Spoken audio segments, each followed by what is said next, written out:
third surgery prior to, as we were waiting, medicated. She didn't cry when she came out, which typical birth, being a nurse, instantly they start crying. There was no sound when she came out.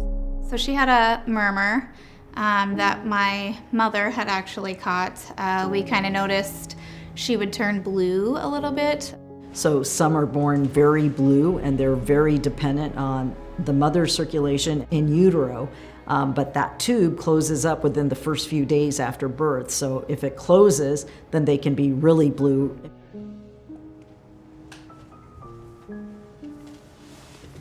Hi, my name's Bella Bennett. Most people can't see what I've been through, but my heart has a story.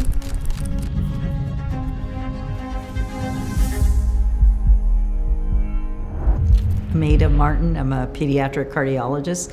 I take care of both kids and adults that are born with congenital heart disease.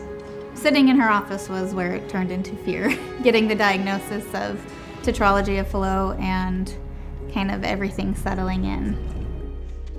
That's a condition where you have a large hole between the bottom chambers of your heart, and there's a lot of muscle, and the valve to her lungs isn't developed well. So basically, she doesn't deliver as much blood to her lungs as she should. So what saved Bella's life, I definitely feel, was the assertiveness of the health providers around her, her doctor, her grandmother, paying attention. The biggest thing is if something seems off and they're not eating quite right or they're not breathing 100% normally, you should, especially in the first 2 to 4 weeks of life, have very low set point for when you take the baby in.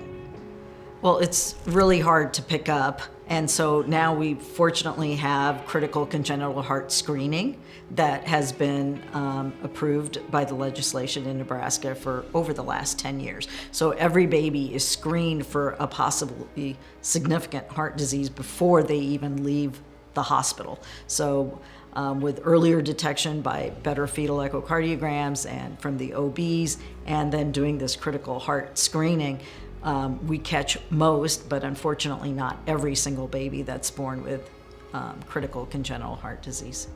We always have to continue to monitor her valves, and she will require a new pulmonary valve at some point in time. So it's first to decide what the optimal timing of replacing that valve is. The great thing now is we can exchange a lot of these valves with using catheter techniques rather than doing numerous open heart surgeries over and over like we had to do in the past. And so she's already had 3 surgeries when she was younger, and it's going to be lifelong follow-up for Bella. I remember in the room that we would always go in, there's like stars on the ceilings, like right above the bed, and I'd always lay down when I was waiting for her and count the stars. And then when she came in, I was really happy because I love Dr. Martin. I found that she was most generally gone before I'd get up and get to work, and she would still be gone by the time I got home. We have like this coffee shop, Ziggy's. We had to run to it and run back. My teammates said that they would stop with me to, not make me feel alone. So after we got like above a hill, I was like, okay guys, can we stop? So we stopped, we walked for a little bit, and then we ran again. And then I was like, okay guys, I need to stop again because I didn't give myself enough time to like recuperate. So I stopped, and then like everyone stopped with me, and then 2 people ended up just running off without the rest of the group, and I was like, okay, that's kind of weird. And then later on, my friend tells me that they said that I was just faking it and that I just didn't want to run. He said they just think that I'm just using it as a crutch and that I'm actually doing okay. I was like, well, you guys don't live with a heart condition, so you don't really know what it's like to be living like this. But it's okay because I don't talk to them, so.